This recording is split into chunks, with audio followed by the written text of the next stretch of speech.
Welcome to the Booster Pack. My name is Rant, and this is the show where we unwrap the stories and crack the mysteries of collectible game history. And today on the show, we're doubling down on that premise because we have a guest returning for a second visit. That's right. But in case you missed his first episode, or perhaps you've suffered an untimely case of amnesia, I'm going to reintroduce him for today. Now, we learned in the last episode that at the tender age of 17, he won a US National Magic the Gathering Championship. And from there, he was ignited with a spark of CCG competitive play that allowed him to be a professional Magic the Gathering player for the next couple of years, traveling the world, winning giant checks, and visiting cities like Tokyo and Brussels and Rome, just to name a few. But eventually life caught up with him and he had to settle down and shuffle himself off to university, where he went to study law. But the game industry came calling. When Upper Deck Entertainment was creating their Verse System collectible card game, they needed developers and he signed on. From there, he became a designer on the game and then a lead designer on one of the game's most formative sets, the Infinite Crisis expansion. After that, he parlayed his experience at Upper Deck Entertainment with them to create a brand new type of collectible game, a collectible miniatures game with the World of Warcraft franchise. After that product was launched, he stepped away from Upper Deck, however, and created his own game company, actually launching one of the most enduring and most influential deck building games of all time, Ascension. And with that company, Stoneblade Entertainment also released some very interesting digital collectible card games over the years. We don't normally talk about digital on the show, but we will talk about that later on because I am fascinated by that. However, for today, I am delighted to welcome to the show a entrepreneur, a innovator, a iterator, a author, and a all-round mentor to game designers world over. And the person in the games industry my partner thinks has the best smile, Justin Gary. Justin, how are you? I'm doing great, man. That's you phenomenal intro. I really love it. That's why I got a trip down memory lane and definitely made me smile. Well, there's some definite flagpoles there. Let's dig into that. So there's a few things I included in the intro because I really wanted to jump on at. You were, going to law school on this completely different path. We sort of touched on it in the last episode, but all of a sudden you get this offer to come into the games industry, which you've only played before, and become a professional game designer. I want you to tell me about that. Bring me back to that moment and share with me what that was like. Yeah. So, and forgive me if I repeat anything from last time, but it's a really important story to me personally, and I think one that I try to share a lot because I think it can be really instructive and helpful to other people too. So, I was in law school, and I was at one of the top law schools of the country because that's what I was supposed to do. My whole life, I was supposed to be a lawyer. My parents were lawyers. I was destined to be a lawyer. So even though I had loved gaming and I actually made a career out of it, I paid my way through college playing Magic. It was never even in my mind as something that I could seriously do, right? And that mental block is something maybe a lot of people can relate to, whatever your path is that you're supposed to do. And so it was just, again, fortunate for me that instead of the summer after my first year of law school, where I was just sort of miserable and just, some of the least happy I'd been in my entire life, I, instead of going to work at a law firm, Upper Deck reached out to me and said, hey, do you want to help us to develop this Marvel and DC trading card game called Versus System? And they only called me because a lot of the people who were working on it were people who I was already friends with from the Magic Pro Tour and who knew that I was good at playing games. They wasn't even really bringing me on necessarily as a designer per se, but as someone who was going to develop the game and make sure it wasn't too broken and find out what how it would play at a high competitive level. And so they said, okay, just come for the summer. And it's like, you'll get a paid internship over the summer. And so a summer in San Diego, working on games and playing games, that sounded fantastic. Great, cool. So again, even at that point in my head, it was just like a break, right? It was a summer off. It wasn't a real career. But once I got into it and I started seeing the process of design, I started thinking, okay, well, what is this like? How would it's not beyond just saying this card's broken, this card's too good, this is the worst strategy, this is the best strategy. What does it mean to make a game that's fun? What does it mean to make a game that evokes the ideas of the story, right? Superman versus Wolverine. What does that look, why is that happening? What does that fight look like? What a game makes that feel like the right thing? And so I started studying creativity. I started studying design, and I started really learning that process and kind of contributing. And I loved it. I mean, I just loved it. We would have debates with some of the smartest people I knew about all these intricate subjects. Every little detail was picked over for hours on end, right? And this is just, for some people, this sounds terrible, but for me, this was just like, this is amazing. And we all, we can talk more about the details of what that life was like, but the short version of it is that, at the end of those 3 months, not only was I so in love with what I was doing and just passionate about, working 8, 10, 12-hour days, but loving it, not having any thought of, that this is a work. And then at the end of it, they said, look, you clearly love this. You're clearly good at it. If you want, there's a full-time job here for you. And still, even at that point, it was not an easy decision for me. It was actually one of the hardest decisions I'd ever faced, because it was still like nuts. Quitting, first of all, I had a mental block around the idea of quitting law school and being a quitter and not finishing what I started. I also, of course, knew that, my family and my parents were not going to be very happy with this decision. And was this a real choice that I could really make? And I wrestled with it for a while. And I remember going to the counselor at my law school and talking to them about this, right? Because I wish I went back there and it's talking to them, like, well, here's the situation. I've got this other job. I could be here. And the counselor at the law school just looks at me and is like, what are you still doing here? Which I thought was hilarious. And I realized that the person who became a counselor to law school was someone who went to law school and didn't want to be a lawyer anymore. So they became a counselor at a law school. But in reality, it was just, once I, was able to get past that barrier, that mental block, and make the decision, my life just got infinitely better very quickly. And realizing that as tough as that decision seemed to me at the time, in retrospect, it became one of the best decisions I'd ever made. And that the real costs were all made up in my head, right? Yes, my mom was upset when I made the change. Yes, I gave up on law school, but I could always go back, right? If I didn't like it after a year, I could always go back to law school and no harm, no foul. But if I'd never made that choice, if I'd given up on my dream and I'd never made that choice, then I always would have been wondering, what if, right? And so that's why I tell the story a lot, because I always try to, for any of you that are out there that are thinking, maybe what if, is there something out there that you feel called to do and you're scared? When you think about the real harms of making the choice that lets you follow your dreams and lets you follow your passions, usually the price of doing that is far less than the price of never knowing and always wondering what if. Well, that's why I love that story. And that's why I asked you to retell it again on this episode, because it is one of those things that, it's sometimes it isn't just a clear, of course I'd want to work in the games industry. It's they literally use a pejorative term of, like, fun and games, less serious. But you've obviously, people wouldn't think that is a serious career, like a lawyer or something like that. You can't make a career out of it. Obviously, you're doing okay for yourself, I would think. But yeah, I'm just absolutely love that story. And I find it personally so inspiring. I think about those sort of things, those same themes whenever I'm sort of challenged to push myself. And hearing you tell that story, like I said, I 100% agree on that. Now let's jump back to Upper Deck, and just so you walk through that door on your first day. You had no experience in the industry. And you must be obviously pretty wide-eyed. It must have been cool. You're in a beach city. It must have been a real cool experience.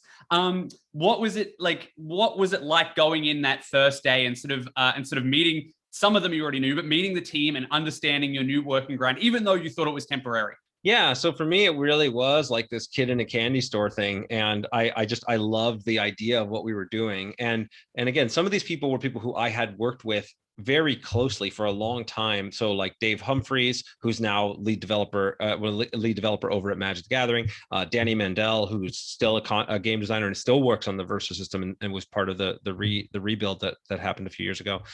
And a bunch of these people for whom I used to test with the Your Move Games team when we were playing on the Magic Pro Tour. And so a lot of this stuff was very similar in the way that we would structure it, where we would break down a file, we would build the different decks together, we would play against each other. But then there was this whole other layer on top of that, which was also integrating with all of the other people in the team, understanding, again, as I talked about earlier, like the idea of how do you make this fun, not how do you make this balanced, right? How do you, where the degenerate strategies are. And so all of that stuff was learning, and I was able to learn from a lot of people who I didn't know beforehand. Mike Hummel, who was leading the team at that point and is now working at Blizzard. Matt Hyra, who is an incredibly talented designer, who is now working at Renegade Studios and making a lot of great games there, right? And so this is one of the great things you'll notice about this story is like, this was in many ways like the dream team of game design, right? Like it was like so many talented people all in one roof. I don't think I've ever been in a room before or since with the number of talented people that were both good at, games from, pro level playing and designing and understanding the whole package of how it went together. And the funny part is that most of us had zero experience designing games before that. Like very few people in that room had designed or made a game professionally prior to working at Upper Deck. It was just a lot of really smart people who were very passionate about games and willing to kind of do the work to deconstruct what that creative process was like and how you make things. And frankly, we were all very lucky because not only do we have so many smart people, but we also had that creative freedom. And I give Jeff Donay, who had kind of built that team, a lot of credit for this. And I forget which team he's on now, but he's also worked on a ton of other great projects where we had this sort of ability to try things, right? And we talked a little bit about the idea of like, not only did I move quickly from starting as a designer to starting to lead design my own projects, but then really becoming a project manager and a brand manager and building the entirety of the World of Warcraft miniatures game. That's crazy. Like almost no place on company in the world will they let you do that without no experience, no MBA, no nothing like that. But they believed in us and they gave us that opportunity, and we all kind of stepped up to the plate. And we made plenty of mistakes along the way. Don't get me wrong. We learned a lot along the way, but it was a lot of just that magical sauce that all came together of talent, of opportunity, of resources. Yu-Gi-Oh kind of created this bubble of resources so we could do these huge scale things like have a pro circuit and be able to use, I was able to get, the best artists in the world to design the art and, build all the cool things for the games, and to be able to have these like really just phenomenal, like what's the best thing we can imagine, and then we could make it happen. And so having all of that together, let alone it being in sunny San Diego, where at the end of my workday, I would just go walk on the beach, and we could all go hang out. And frankly, after work, we would all just go hang out and play games together. It was really something special. I'm so grateful for that time and everybody who came out of that little incubator of design. The vast majority of them are now, doing very well professionally in the gaming industry, and we all have fond memories and reconnect when we can at conventions or whenever we get to see each other. That's fantastic. Like you said, that it was an absolute dream team. And when you couple it with the fact that it was sunny San Diego and, the sky was the limit set by, you mentioned in there Yu-Gi-Oh, which the same company, Upper Deck Entertainment, had brought to the US, sort of in a similar way that Wizards of the Coast brought Pokemon, and gave them a lot of lucrative cash to make their own original game, which is Verse System, which we'll jump back to in just a second. It really sounds like your sort of Willy Wonka's chocolate factory of game design opportunity. Absolutely. So let's jump to the next question. We mentioned Verse System. I could spend all day just talking about the people you worked with, but I want to talk about Verse System. So you came on. Where was the game at when you entered the fray? Was it still launched? Was it launched yet, or was it still a little bit to go to sort of polish? Yeah, it had just, so I became aware of it and had talked about it with the team before it launched, but that was happening right before I was going to law school. So I opted not to join the team at the beginning because I had to go to law school. By the time I had gotten there, then the game had launched, and they were working they were working on the Superman expansion, which was I think the third. So there was the Spider-Man expansion had finished. And then the Superman expansion was the one that was primarily in the works as far as what was going on internally. So I think just the first set was out and released, and then I was working the tail end of the second set, and then the Superman set was the one that like I first started to become very involved in. So where you were at the time, you obviously you weren't doing design, and you didn't actually have any influence or comment, because you did say you sort of knew about it beforehand. Did you feel like you made any comment or influence on the system itself rather than any set?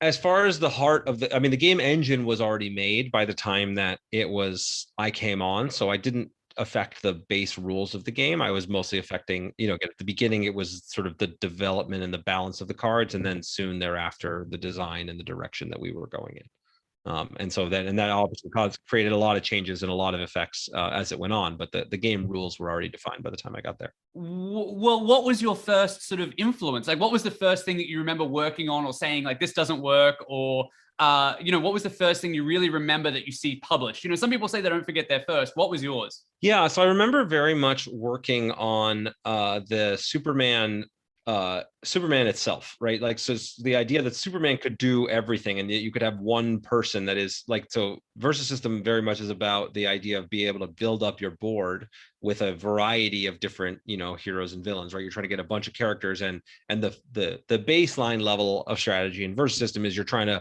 stun multiple creatures on the opposing side while you're still keeping, less than that on your side. So you over time build up an advantage and are able to push through extra damage. Obviously, there's a lot more to it, but that's kind of the top level what you're trying to do.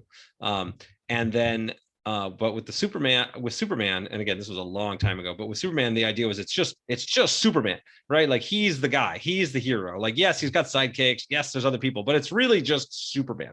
And so finding out how can you make a game and how can you make it work where there's just one character that's like doing all the work and that somehow is able to survive was something I remember putting a lot of thought into. And then of course we had versions where we sort of cheated it, where it's like, okay, well, these are Superman clones and the robots, and there's rules that allow you to have more than one Superman in play and certain cards that let you, kind of, so, but it really was about playing in that space and being able to say, okay, how can we make it so that this really is, it feels like Superman is, by most accounts, like the strongest superhero in, the entire DC universe or possibly anywhere. And so what is it like to do that? And how do you represent that in a way that still feels organic and fun for the game? And so it's not, you're just doing the same thing every time. You still have the variety of gameplay you're looking for, but you have the heart of that character coming through. And what does that represent? And I remember working on that pretty extensively.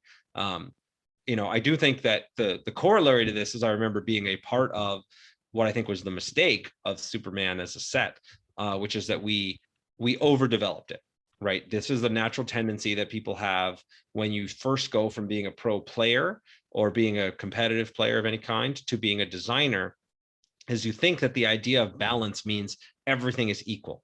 And that's not what balance means, right? If everything's equal, then nothing's exciting. Then there's no real ways to get an advantage and get an edge. There's no learning curve as you kind of discover new and better things, right? What balance means is that there's no one dominant strategy, right? There's no one strategy that trumps all the others, but you actually do want a variety of parallels of strategies. And ideally there's some kind of rock, paper, scissors style thing where, okay, if I know this strategy is getting really good, then I'm going to use this strategy and that's going to work. But then somebody else can use this strategy, right? And that, I think what we ended up doing a little bit with that set was to kind of flatten the curve a bit too much, because we all thought we were so clever and wanted to make sure that nothing broken gets passed on our watch, right? And that was kind of the initial idea, is like, if something's broken and has to get banned, or there's a problem, or it's just too good, then we failed as a design team.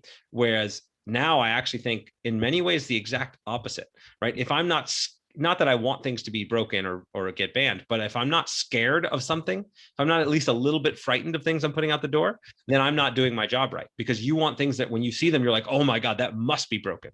And then it turns out it's not, right? Oh, wow, that's incredible. I can immediately start imagining this plus this plus this will be so cool. And again, I think it was a great set. Everybody that worked on it was well, but I also, in addition to pointing out the kind of successes, I think it's really worthwhile to point out the lessons and the kind of, failures or at least areas for improvement along the way. Yeah, well, I just want to paraphrase and pull something out there. Game designer Eric Lang, who obviously worked on dozens of collectible card games and living card games throughout his career, has always said that an overbalanced set is boring and there's not enough there to excite him, to not enough to entertain the idea of, oh my God, could I break the game? It's not the game shouldn't be broken. The temptation to break it should be there for the player. And I guess obviously that's what happens when a team who are high-level Magic players who have been breaking the game and winning money for doing so and having them ban cards on your behalf want to do. They want to flatten that curve.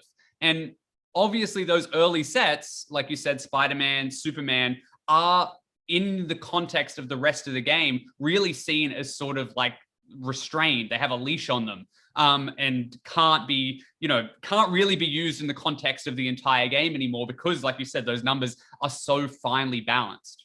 Yeah, that's exactly right. And so it's a great lesson to learn, and it's one that we definitely all took to heart from coming out of that.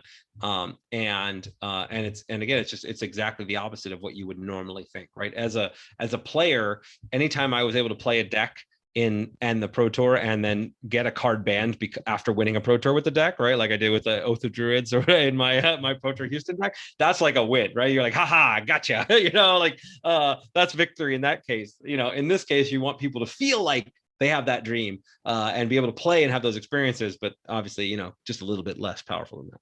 Yeah, absolutely. And then I think that like there's some interesting corollaries that come moving forward if we move into the Green Lantern set after that, which has a whole different set of interesting options and challenges. So yeah, I don't want to move on if you're not ready to move on yet. Well, I mean, I think that philosophy is so true. Like, I think a designer or at least a developer should be able to see the ceiling, but not be able to reach it in house. They want to give that to the players, right? Yeah. I mean, it's your best case scenarios are those where the players have that excitement of discovery, right? Because that's a big part of what makes games fun. In fact, it's exactly why you play a collectible game as opposed to any other kind of game you could play, right? Because the collectible game is constantly providing you with these new ramps of discovery, these new things that when I see these new cards, I start imagining, what if I combine this card with this card? What if I drew these cards in this order? What if I could set up this thing, right? And that what if of discovery and then playing and seeing what happens and finding things that you didn't expect,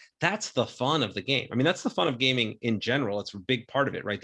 This discovery and this learning and this understanding of what's going on. And so and the idea of a collectible game is that curve continues on through that for decades ideally, right? That you're going to keep adding new content. And if the thing is too flat and there's no discovery curve there, then you're going to get bored and it's just not going to be as much fun and you're going to end up wanting to go do something else. Every time there's a new set, you want that exploration and that decision to sort of keep driving you forward and keep playing and keep being excited about the next set coming out, because who knows what this strategy is going to be.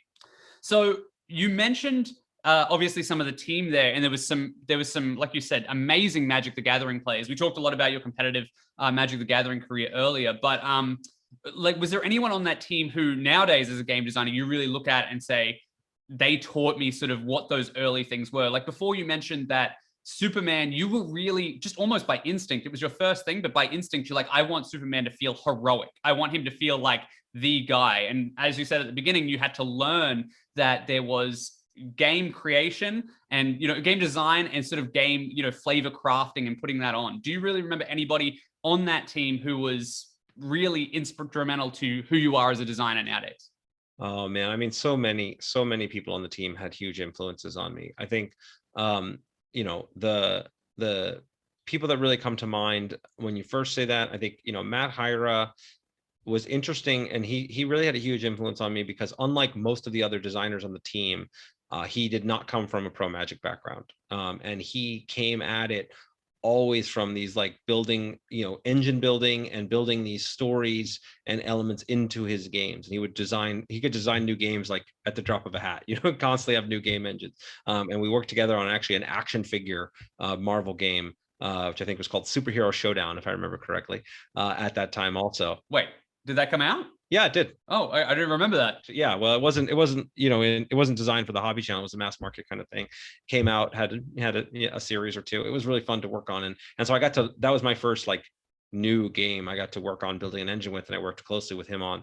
And he just really taught me a lot about the ability to kind of put those different engine pieces together. And it turned out that's the thing I love the most, right? If I were going to sort of talk about where my strengths lie as a designer, it's to take nothing and turn it into something, right? The idea of like, okay, here's the kind of core inspiration and being able to turn that into an engine that kind of works and has all the puzzle pieces fit together. And then so what I call engine design, and then that's where my kind of core strength lies. And I learned a lot from him when it came to that.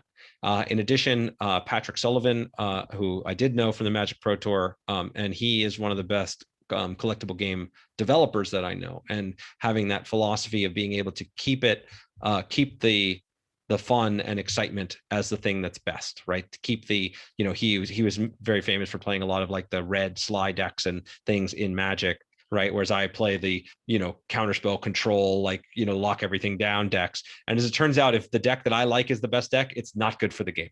It's just not, you want that to be a viable strategy, but in reality, making sure that you've got things that are key for each player profile and making sure that the sort of fun stuff is the stuff that's the best, right? So that the big dragons are fun and, fighting and combat and like the simple stuff, that's the kind of nuts and bolts of the game are really fun. And that don't get too caught in like the cleverness. And this is a trap I still fall into this day, to be fair, because as a designer, you're like, oh, there's this really cool, interesting interaction. In general, we throw around the word interesting in our design team as sometimes as a pejorative, right? Like, oh, that's an interesting challenge, right? Because it means like for people who are very, esoterically inclined and thinking things through, there's these interesting trade-offs, but that for a casual player and somebody who's just encountering your game, a lot of times that can be a huge turnoff or completely lost on them. And again, you want interesting challenges. You want, again, ideally that whole smooth curve so that people who are at, you're really taking care of the people at the base so that their first encounter with your game and the surface level stuff is interesting. And then as you dig in, right, there's layers and layers and layers of strategy and interesting things to discover and modes of play and stuff that people can really dig their teeth into. And that's what I think differentiates the great games from games that are just good or okay, right? There's something that can appeal no matter where you are in the player kind of life cycle or skill level or demographic, that there's going to be something that's going to appeal to you, that's going to draw you in. So that is very interesting because I want to pull it back to verse system for a second, but I don't want to lose the thread of this conversation. So when you look at at least your time on verse, or at least what you know of the verse itself, do you feel like that there was at least like because you guys were such high level Magic players, for most of you, like some of you's, I will refer people to our previous episode where you talked about Pro Tour Houston, and we'll talk in that team and how you won clean sweep an entire Pro Tour with some of the guys you designed this game with. Do you think that Verse System's weakness was that it didn't have that sort of accessibility for the map, like for the bigger crowds? Like it was very tuned to the competitive play side of things? Yes, I do think that was the challenge, right? You're making it, I think we did a lot of things right. There was a lot of things that were great, but it was very focused on the competitive play side and not, I think, enough on the sort of casual, so I'll tell the experience that really drove this home for me is San Diego Comic-Con. Okay, this is like the biggest nerd geek convention, basically in the, certainly in the country, probably in the world. And you go there, and all the biggest fans of, all the comics, especially like this is now again we're talking 15 years ago or so, before even it's grown bigger and bigger as more mass media, but we would have a booth there and we would demo the games and we would give away like a free Superman t-shirt or something, right, to come demo the game. So they'd get something cool. And I could see as I was trying to explain, the kid who just loves Superman, right, loves it, so excited, loves Spider-Man, is here and ready. And okay, cool. Here's the Spider-Man game. Let's go. And then I'm trying to explain, okay, now you lay a resource face down in your resource row. Now you can recruit to the front row. And I could watch their eyes like glaze over, right? And I did this dozens of times over the years, hundreds of times, where I could see it. And there's no substitute as a designer for like that process of like teaching your game to people or watching people learn your game from like rules or watching someone else demo your game. It's very, very painful, but you learn a ton. And so I think we started at such a high level to appeal to people like us. And I think sometimes we lost sight of the fan that would be able to come in at that entry level and come in and just be like, okay, I just want Superman and Wolverine to fight. Let's go. And again, I don't want to rag on it too much because I do think it did a lot of things right. Like that characters fighting and that experience was there, it was present in the game. But I think especially as we took some certain decisions, I think could have been made in other ways to make that better preserved for the casual player, to keep a wider base and not necessarily just appeal to the top of the crowd. Well, I mean, that was such tied into the DNA of the entire game. I think that the Upper Deck obviously had the pro circuit and stuff like that, and they really did want that competitive play sort of thing, because that's the tip of the iceberg is what you saw of Magic the Gathering, and you think that that's everything. But no, the people playing on the tables, as you can see nowadays, we have Commander, which is a casual format where that is by far now the most popular way to play, just getting together with your friends and playing it almost like an expansive board game. Let me just insert a little personal story here, just because it relates perfectly to what you were saying. I got into Verse on release. Like I was playing it from Origins, maybe not Marvel Origins, but DC Origins definitely. And I got Spider-Man and I got Superman. And interestingly, around that time, I felt like I sort of understood the game. I felt like it was really good. I felt like I could sort of play it competitively with my friends and win a consistent number of times. And then I was like, all right, I'm ready for the next step, because the game was advertised in magazines like these to be like, hey, look, come play competitively. And Green Lantern had just come out. So I bought in my Green Lantern. I'm like doing my Glee decks, my Green Lantern, Emerald Enemies decks and stuff like that. I made all that and stuff like that. I went to it 0-8 or whatever, like completely flattened. I mean, I was 15 years old at the time, but at the same time, that was so baked into it. Like the game, I lost it. So that balance obviously had a place at some point. You know, you felt like you had a control, but once, you know, Green Lantern came out, the meta broke open, and, you know, things like Dr. Light came up and stuff like that. And it really sort of pushed me as somebody who was wanting to be a little bit more competitive away from it. Yes. And that was the story I was exactly going to tell when I said, well, I don't want to get to Green Lantern just yet. I wanted to stay on Superman, because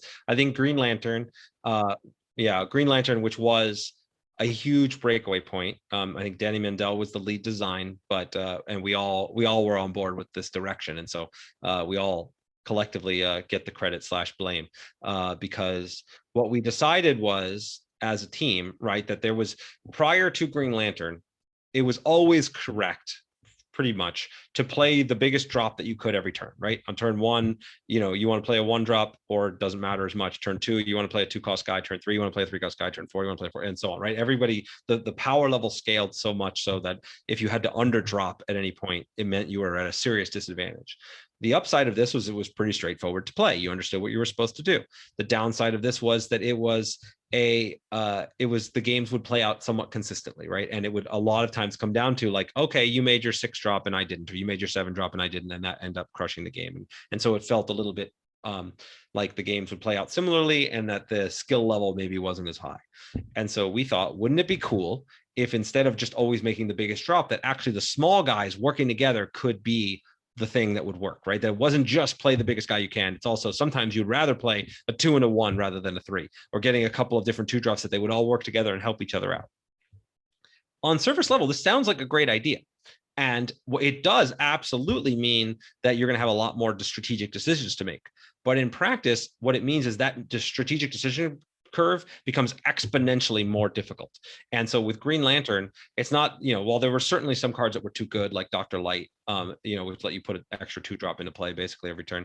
But the even leaving that aside, it still was a huge problem, because what it meant was, instead of the sort of permutations of like, okay, I've got 2 or 3 guys in play, you've got 2 or 3 guys in play, we set up and we fight. Now I would have 5 or 6 guys in play, and the because of the way the positioning worked, right, everything became an exponential permutation. Okay, if I attack this row first, then this row, if I attack this row, then this row, and it became actually impossible to figure out. Like, you could, you know, so the better players would win almost all the time, right? And that's actually not a good thing, right? You do want better players to win more often, but you want the other people who are, you know, at least reasonable, to have a chance. The 0 and 8 guys like me to come back. Correct. We want the 0 and 8 guy to at least have a chance to win once or twice. We don't want you to come away, because, right, that's a drop-off point, right? That's a point where you decide, it's not like you're, again, if you're just someone who just learned the game, okay, yeah, you can go 0 and 8. But if you're someone who plays and understands the fundamentals and like is, you know, following things and reading the magazine, right, you should be able to win a few games.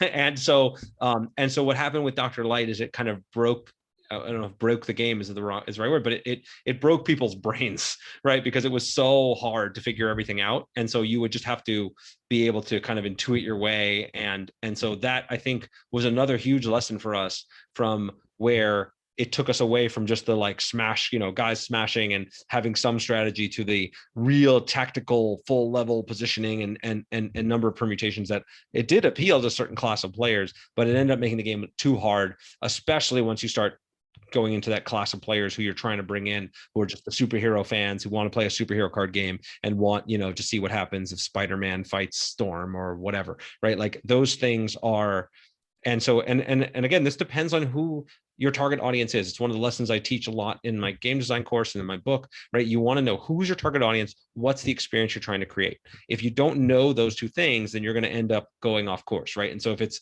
our target audience is like pro Magic players and the experience we want to create is a game that the better player wins all the time, sure, that's one thing. You can do that, right? And you can make that game. There's nothing wrong with making a game like that. But when you have a game that's superheroes battling each other, you've got a much wider audience that you really want to be able to appeal to.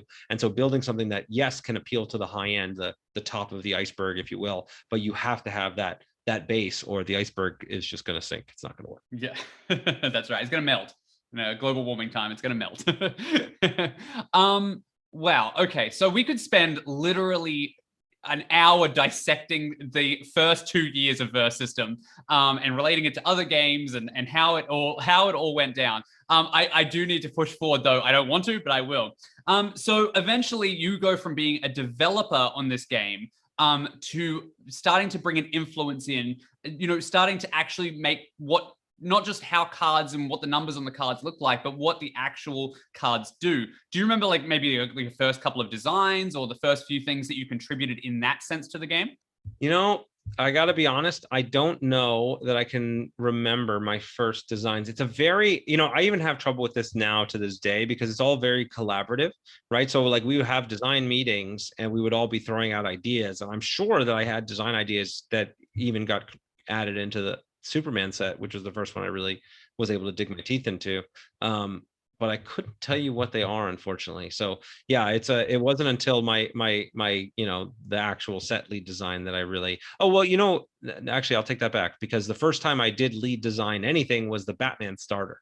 And so the Batman starter pack was the first time where I really built some new cards and built stuff that was like my lead that I remember. So whether outside of contributions to sets, which is pretty murky, that's one where I remember working on quite a few different cards and building things there, which was really fun because it was, I was designing for a collectible game, but it was really designing a starter experience. So it's 2 decks that play against each other. And so I was very conscious of, okay, I want there to be multiple, different drops at each tier that you might want one. If they, if they're going to play this one, then you probably prefer to play this card, and making sure that there were some interesting interactions and different ways it could play out, but also keeping it as simple as possible. Because again, it's just Batman versus the Joker. I want to know, I want to be able to get into this and teach somebody with these decks, not just have it be something that's exciting to play in tournaments or that you want to keep playing over and over again, but you want all those goals. So that was the first thing I kind of was a lead design on.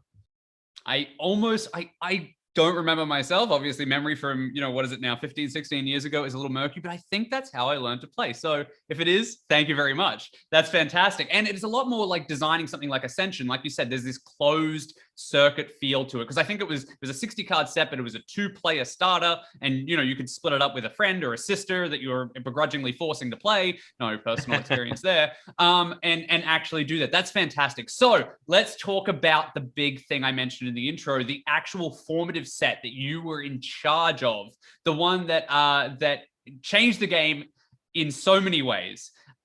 Infinite Crisis. Tell me about that. Let's start. This is like a random question, but do you happen to know where that started? Was that a DC Comics idea, wanted to do the tie-in thing, or it was Upper Deck saying, hey, let's tie into these big universe events that were so popular in comics at the time? No, yeah, it was DC that pushed it originally on us. DC was very involved in a lot of the creative approvals and decision making. Obviously not the gameplay specifics, but a lot of what is the second to focus on, which characters are in it. They cared a lot, which was very different than Marvel, which basically cared did the check clear? You can do whatever you want. It was an interesting different things. But anyway. Hulk is green, check. Good. I don't even think they would have checked that, to be honest, but whatever. It all worked out. But DC was very exacting. They wanted to approve all the art. They wanted to go through everything. And so, which is cool. I want them to care about their brand. I care about their brand. And so we were like, look, we'll work with you on doing Infinite Crisis, which was awesome because it's not out yet, right? We were working on it ahead of time. So it's not actually, aren't revealed. And so we get to have behind the scenes info of what's going on and what's going to happen in the story. And then we'll start featuring those characters. Now, this sounds awesome in theory. Now, in reality, DC Comics didn't want to really share information with us. And so they would often, not only would they not tell us things, but they would literally lie about what was happening, right? So we'd see a couple of the first comics and I'm reading through things. I'm oh, okay, so Lex Luthor's the bad guy, right? And they're no, he's not. No, yeah, he totally is. But okay. And so we would often have to make some decisions that kept things a little bit more open-ended than I would have liked, because even though our set wasn't going to release until after the plot was in fact revealed, they didn't tell us the information early enough to get it everything into the set. But it was really cool to be able to play with the new characters and play with the story arcs. And obviously, there was a ton of fun stuff there. And it's the first time, and as far as I know, the only time we ever did a story that was really concurrent with what was going on in the actual comics universe, which is really delivering in this awesome premise of what a game and comic and story connection can be. So that was really exciting. Well, I don't want to diverge off the path too much, because I do want to jump back to actually that set. But you just said that obviously the compromise, it seemed like Upper Deck, or at least, R&D of Verse System made, was that a lot of the story that was important in the Infinite Crisis, sort of the tail end of that got pushed over to the next DC set. Things like Superboy Prime showed up, I think, in the Legion set, I think, and stuff like that. Like that seems to be the case. Is that why? Yeah, that's right. Yeah, there were certain things where we couldn't get the information early enough to get it into this set, and so we just carried it forward. We did the best we could with the information we had, and we added in a bunch of things. And it was also awesome to be able to commission a bunch of cool pieces by Alex Ross and all the fun stuff that it was like a dream come true for me. It's just literally work with the best, in my opinion, the best comic book artist out there, and be like, okay, I want you to do this and I want you to do this, and it's and he did those things. That was amazing. So quick question, I hadn't thought about asking it, but did you have any influence on those art descriptions? Yeah, 100%. I helped write them. So, wow. Okay. So, plot twist, they're at Justin Gary's birthday party and they're all sharing cake, or, something like that. Yeah. So you were a comic book fan. You told me in the last episode you were a comic book fan. Did you ever do anything selfish like that on a card? Did I do anything selfish like that on a card? I don't. Something that you're just I want to see this image. Can I get Alex Ross or some other artist to do that?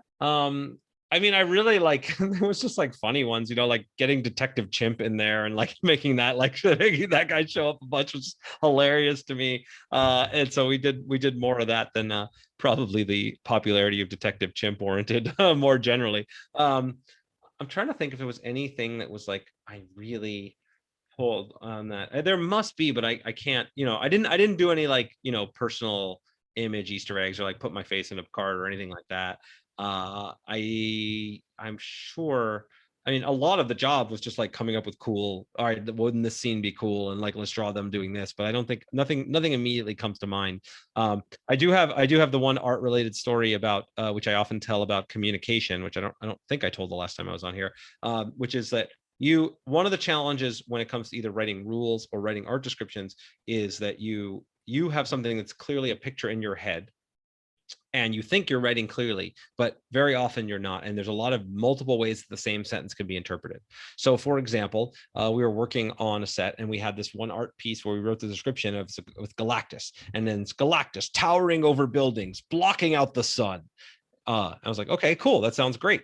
And so what we got back was a image of Galactus towering over buildings and then using his hand to block the sun from his eyes. Which is technically Galactus blocking out the sun. And we all lost it. We all thought that was hilarious. Obviously that piece was not usable, but it was a great lesson that stuck with me of, okay, no, you really need to be very, very careful in how you write your rules, how you write your descriptions, because there's lots of different interpretations out there. So that was an interesting little art story from those days. What was the name of that card again? I don't think that card ever got released. Oh, right. Okay. The art description once the art came back, we're we have to kill this.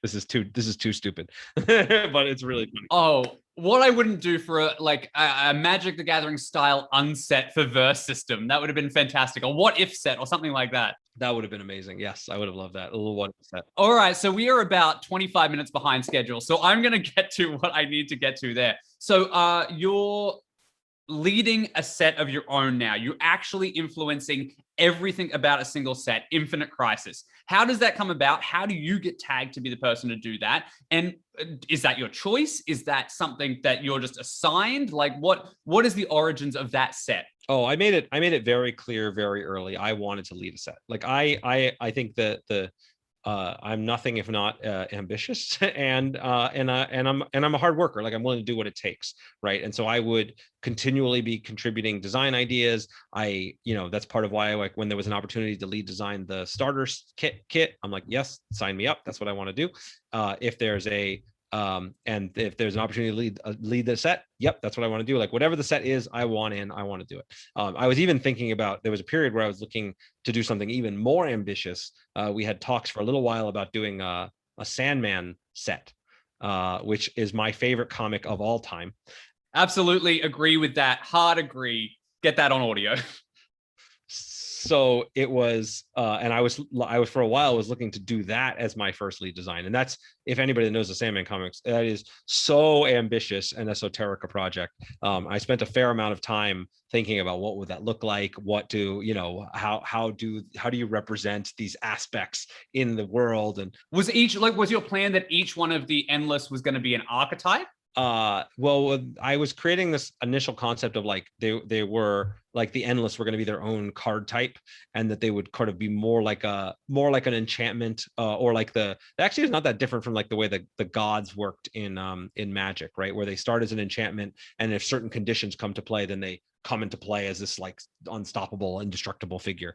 It was really cool, but it was like we couldn't quite land it to a point where it was yet ready to do. So anyway, Infinite Crisis is where I ended up. Oh my God. Yeah. Let's go back. Oh my God. Now we're 25 minutes behind schedule. Yeah. So you're pushing to do this set. So back to my original question, was it DC wanted to do that? How do you get to be that person? Did you have a choice of anything? Did you say, I need to do DC? As soon as there was a set that was opened up, that was available, that people were willing to assign me to, I was going to do it. So I was excited about the Infinite Crisis one. It was a unique challenge, again, because it's the first time we've ever done something with a story that was like actively evolving during the time that we were running it. So that was we were designing it. So that was an exciting element for me. And so it was just like, as my goal was like, I love the idea of, you know, creating and designing. I had enough experience to that point. Mike Hummel was in charge of the team, and he, you know, felt I was ready. And so I took over as lead design, and Dave Humphries was a lead developer.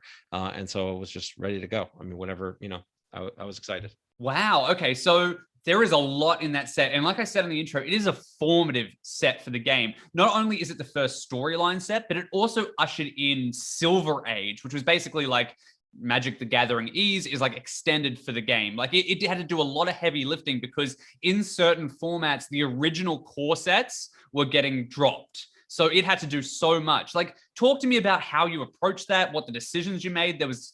What was it that you wanted to do with that set, and what did you achieve with that set that you set out to do? Yeah, so there's a lot, as you've identified, right? So I had to kind of replenish a lot of the fundamental staple cards that had to exist to kind of function in the set, things that were out in the origin sets that we're going to filter away, make sure there's enough stuff that would take the place of being able to function easily. I wanted to make sure that we had enough sort of new archetypes that could be spawned out of this set. There were things that didn't exist before, and stuff that would like create new strategies. And then one of the most important things for me was that the game was really great to draft with, right? Drafting is my favorite way to play. Being able to play out of the box and be able to open up those packs and have a variety of different strategies and synergies and archetypes that you could build towards, and have those things that could survive, and really a ton of play, a ton of replay, a ton of depth was there. Those were all really big goals for me. And then of course, you know, telling the stories, especially for the characters that were the most iconic and the ones that resonated with me the most, to be able to tell those kinds of stories through play. I think I mentioned this the last time, but I was, you know, particularly proud of certain, like, even just kind of light and fun things like, you know, Shazam, you know, being able to say Shazam with Captain Marvel being the first card ever where you had to say something to activate it, and having that be really kind of a key part of what was going on in the set, you know, even just as a one-off kind of cool card. Yeah, there was a lot of different things, right? You know, we just had tons of different factions to play with, tons of different, you know, smaller factions, and that we had to be able to work, as well as some of the bigger ones integrating with old sets. It was a big project for me to take off for my first big lead design anyway. It was. And actually, there's a magazine up here somewhere that says that you have a quote in about that set in particular. And you said just before, you know, you think that the philosophy of design was changing throughout the company. You know, Superman and Spider-Man were such tight leashed sets. And you said, if I wasn't going to push something out the door that I wasn't terrified of, I didn't want to make the set. I wanted to push it as far as I could. Yes. And that led to several people calling for me to be fired or killed, I believe, in certain forums. forums. So, there's a people took that very seriously and still do. So yeah, but no, I think it's right. I mean, I think again, the lessons I took from those early sets, it was really important that there's stuff that's fun, that's powerful, that you get excited about.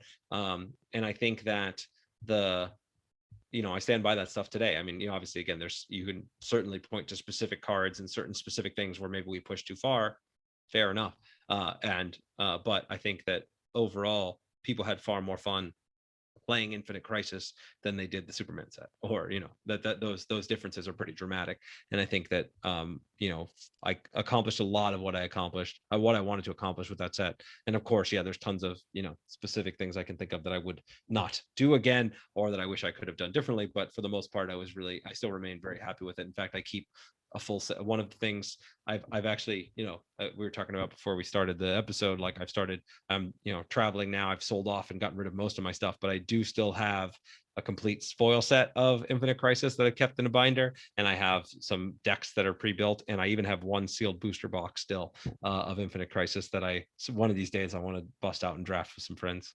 That's amazing. That is fantastic. I mean, please record it if you do, or something like that. And there's definitely a community that would be so excited to see that. That's amazing. I'm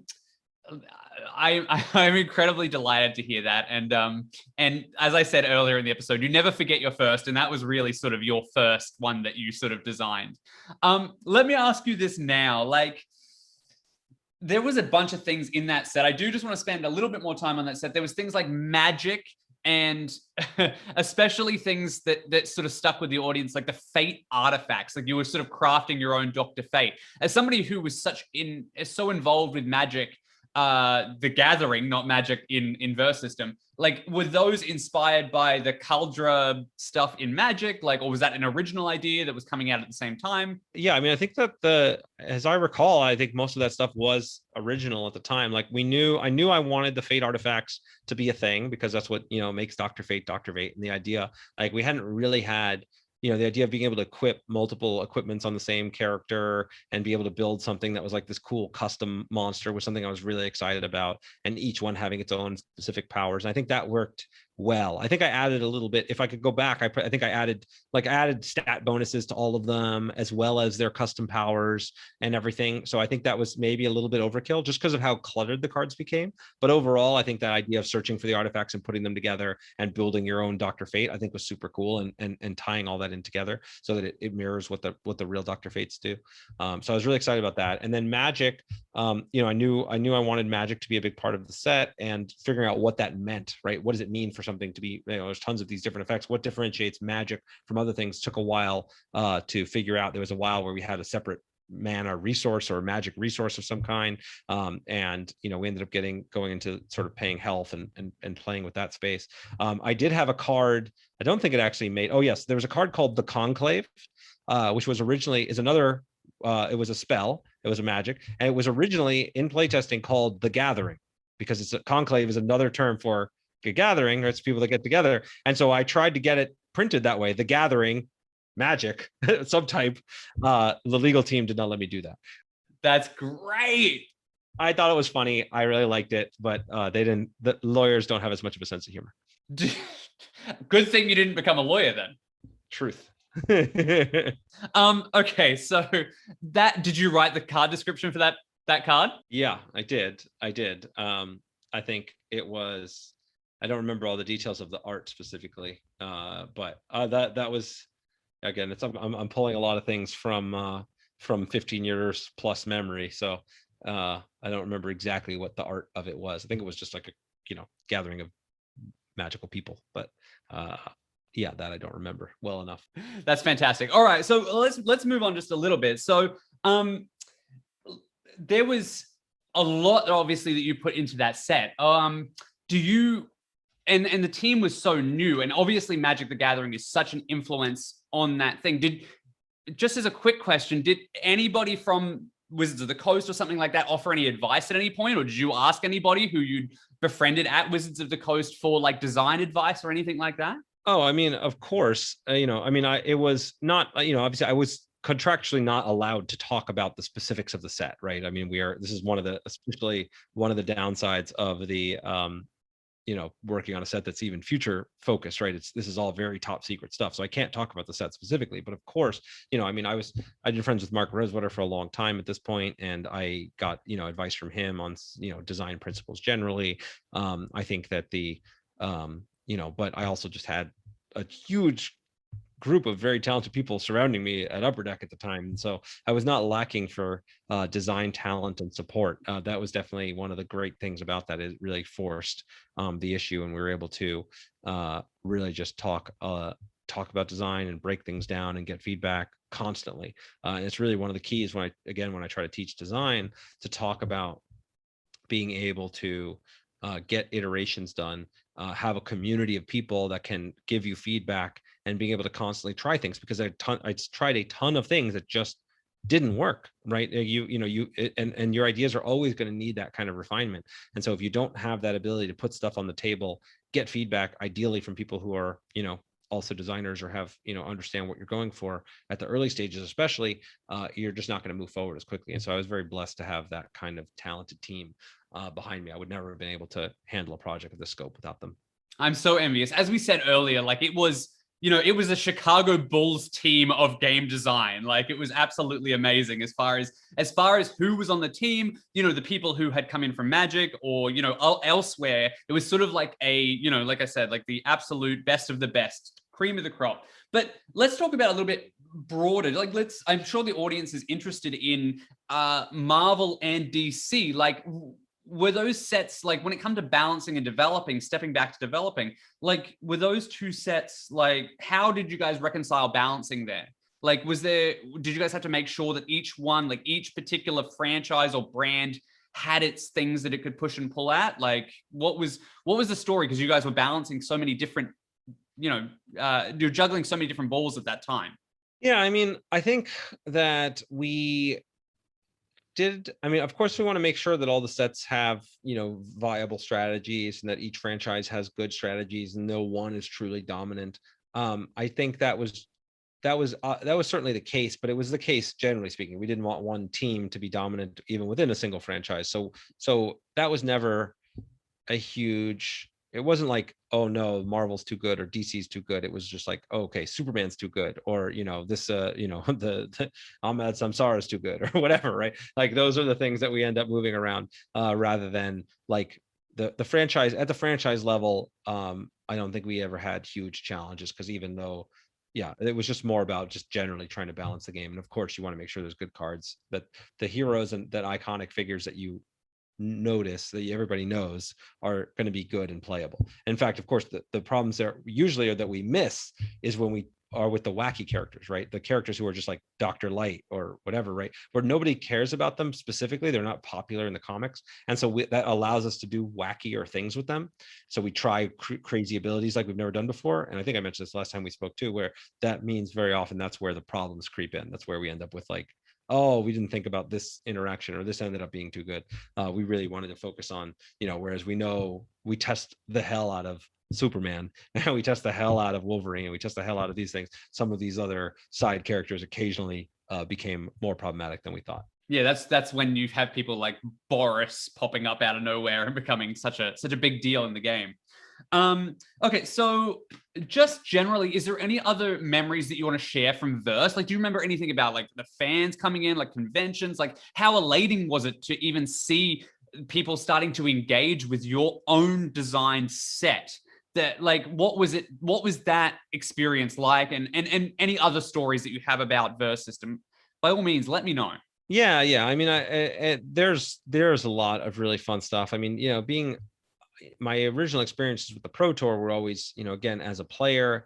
Occasionally I would work as an announcer on some of the Pro Tours and work behind the scenes a little bit, but for the most part, it was always on the player side. Being able to come and work on the pro circuit from the other side, to be the one that's building the game and helping to build the systems, and then seeing people react and interact with it was really, really cool. I mean, it's just so neat to be on the other side of that equation. And, I'll never forget the first time we had the pre-release for Infinite Crisis, and I'm able to see a room full of people all playing the set and opening up the cards, and I hear them talking about the different cards, like, oh, this is really cool, oh, this is really cool. And then periodically from the other side of the room, I'll hear somebody go, Shazam! I think those were real highlights for me. And, you know, when we go and walk into a pro circuit and you see like the Wolverine and Sabretooth, like giant life-size images, like hovering over the feature match stage and like battling, and the big Thing statue, and, you know, like all the cool like spectacle of it, you know, just being able to be a part of something that was that big and that meaningful to so many people, and having, you know, huge crowds of people all there and just loving what we were doing. There's nothing quite like it. Like I've always said, the sort of two best parts of the game design process for me are that beginning stage when you're first like creating ideas and you're just like anything's possible, and you're really just kind of blue sky creating what's going to happen. And then at that very end, when you've got the thing done and it gets into players' hands and you could see them react and you can see how much joy you're bringing people. And Versus System, we get to do that over and over and over again with each set for many years. It was really awesome. That's fantastic. So a little bit of a lowball question just to cap off Infinite Crisis. You said last time that exact Shazam character where you have to say the word Shazam to actually activate the effect was one of your favorite cards. But did you have a favorite archetype that you built into the game, like as far as the teams and stuff go? Did you have something that you really loved about, you know, whether it's Checkmate or whether it was, because obviously they did very well for themselves, or Justice Society or anything like that, like, or Villains United, I think it is in that set. Yeah, I think, you know, it's again, this is one of those pick between your babies. You know, I tried to make each archetype really have its own sub strategy and have different cool things they could do. I think I really enjoyed the Shadow Pact. I really like the idea of like the sort of magic costs being endurance costs, but then being able to like manipulate those costs and, you know, play them for free or reset the cards or build the, you know, like, so like the I remember that Abjuration card that would give a guy a +3 defense, which is really powerful as a plot twist, but you had to pay endurance, but it would give you life every turn if you were below 10. And so you could create these games where you would like intentionally hover at these low life totals and rebuild your life and survive just at the edge. And you're like, you know, and then Magic in the DC universe, it always has, you know, it has a price, right? It has there's this sort of dangers and these backlashes that can happen. And I really felt like I was living on that edge as I'm like managing my life total and balancing it towards the end. So I remember that being one of the ones I really enjoyed playing. That's fantastic. And you know what? That really connects to me as well, because I really remember enjoying that team as well. Not only because I was a big fan of Zentana, because I was like 13 or 14. Let's not explore that any further. But also because that the magic involved in that, like that endurance life total, they felt like rebels. They felt like they were really like pushing against what you should be playing this game like. And they're like, use this other resource freely. I loved that. Thank you so much for putting that in. Yeah, my pleasure. Absolutely. So, all right. So the system comes, it doesn't come to an end when you're there. That's a little bit later. You, at this point, after leading a set, get tagged to do something else at Upper Deck. You get to, as you mentioned before, shepherd an entirely new game for the company. Tell me a little bit about that and what that game is. Yeah, so this was the World of Warcraft miniatures game, right? We had just sort of gotten the license for World of Warcraft to make the trading card game, and we're all as well, basically to make tabletop games for them. And they were going to make the trading card game. We knew that, and we also sort of had talked about doing a miniatures game. Now the company had never made a miniatures game before, and so what kind of crazy person would want to take on that project? This guy.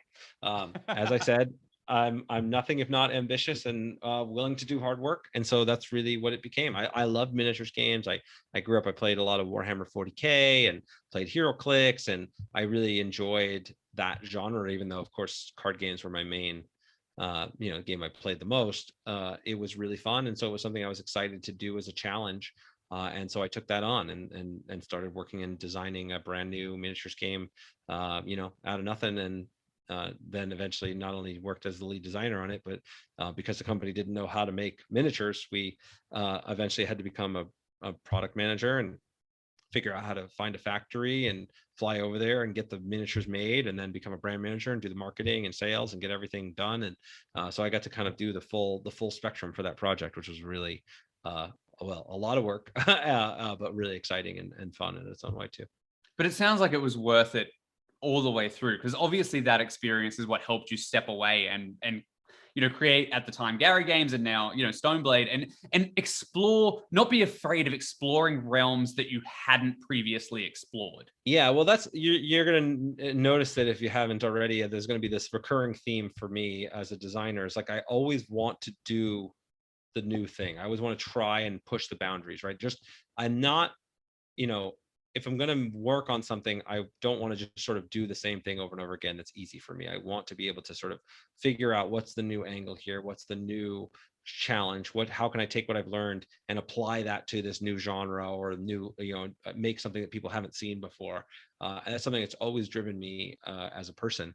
And so it's kind of what's pushed me here, why I tried to aggressively say, okay, what's the biggest thing I can lead design? All right, there's a new game going, great. Now let me take over, not just lead designing a set in a game engine that I didn't make, but to really build a whole game engine on its own and go from there. And then eventually build a whole company on its own and then build whole other genres. And, that's kind of just been my cup of tea for a while, for better or for worse. So there's your second very inspiring story for people today that you've told on this episode. Now, I wanted to pull out something you said there. You said you like doing things that nobody had done before. Now, this isn't a specific question about the miniatures game, but World of Warcraft, what sort of impact did you have on the trading card game that came along with that license? Yeah, I ended up having quite a bit of impact on it. I think the original, there was the team that I wasn't officially a part of the team that was working on it, but there was a few different game engines that were being tried and bandied about. And it took us a while to kind of get there.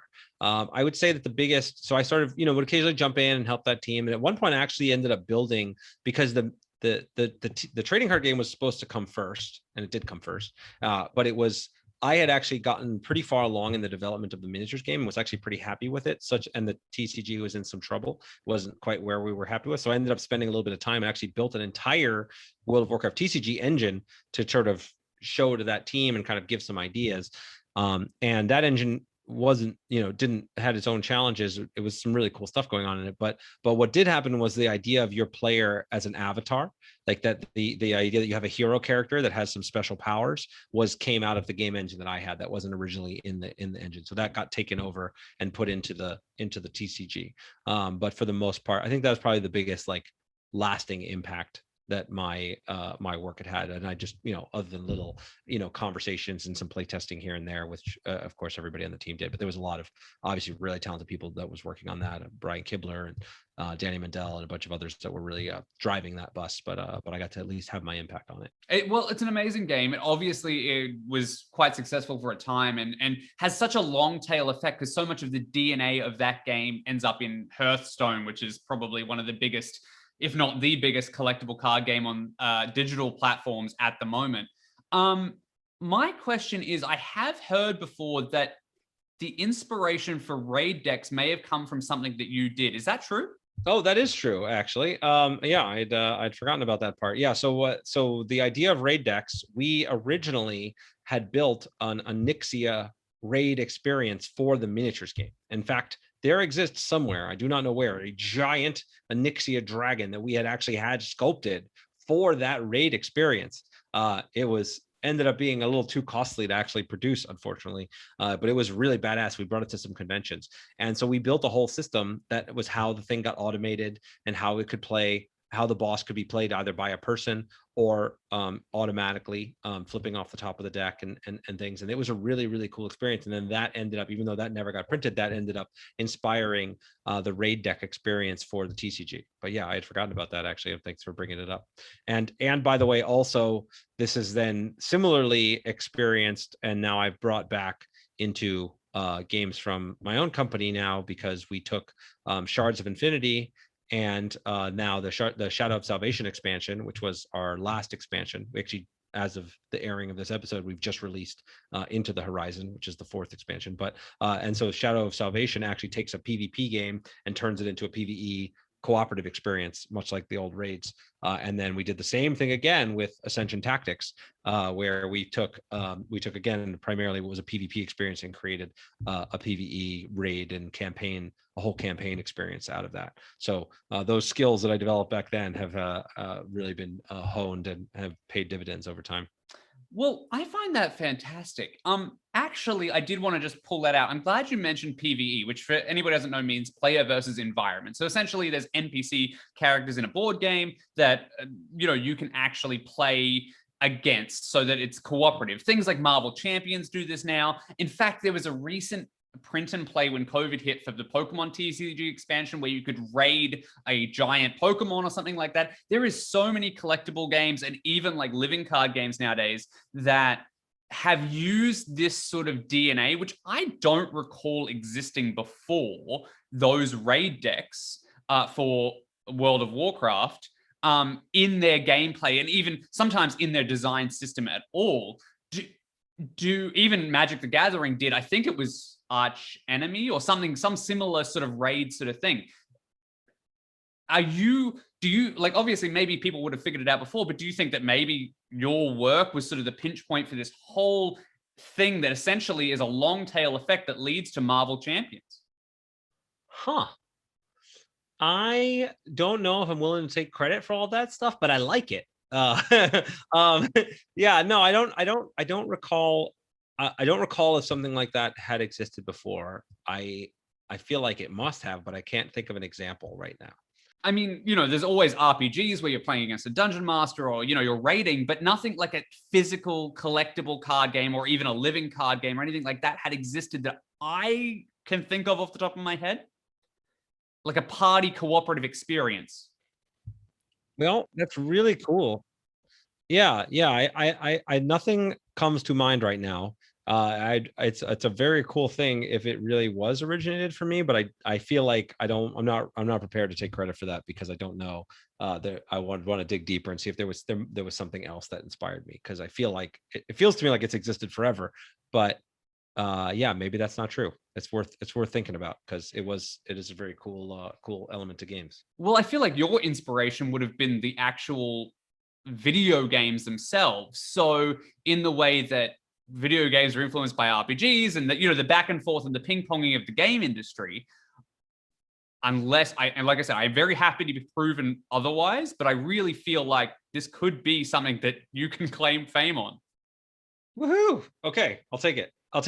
Originating the PvE experience in collectible games. All right, we'll move on. No, if somebody, yeah, I would appreciate anybody that follows this can comment with something that existed beforehand, because not until you mentioned it had I entertained the thought that I was the first to do that. But it'd be very cool if it was, because I think it's really fun space. It's really entertaining to play.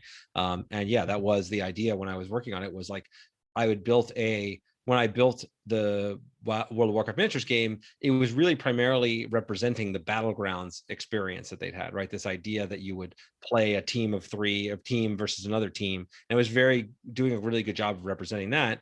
And then the next step was, okay, well, but a big part of World of Warcraft is raids. How would you represent a raid? What would that look like? And that's what kind of got me down the road of building the Onyxia raid. And then that ended up influencing the TCG. So, yeah, it's an interesting question, and it was certainly fun to work on, and it's an enormous amount of work too. It's really funny, especially because again, we just did this with Ascension Tactics, and so it was a huge amount of work, because that one was not even just a raid, like one encounter. It was a whole campaign, like 12 different branching campaigns that you could move between depending upon choices you made in the previous campaigns, and ended up being months and months and months of work, but it's really fun. And there's a certain category of player for whom it's just a fantastic way to be able to engage with these systems, because especially if you're not, a lot of times learning a new collectible game can be very intimidating because you play against somebody, right? And so if somebody who is going to be the expert is trying to teach you as the noob, right, it's like they either have to not really play, right, and like just kind of not like, or they're just going to crush you, and that doesn't feel great.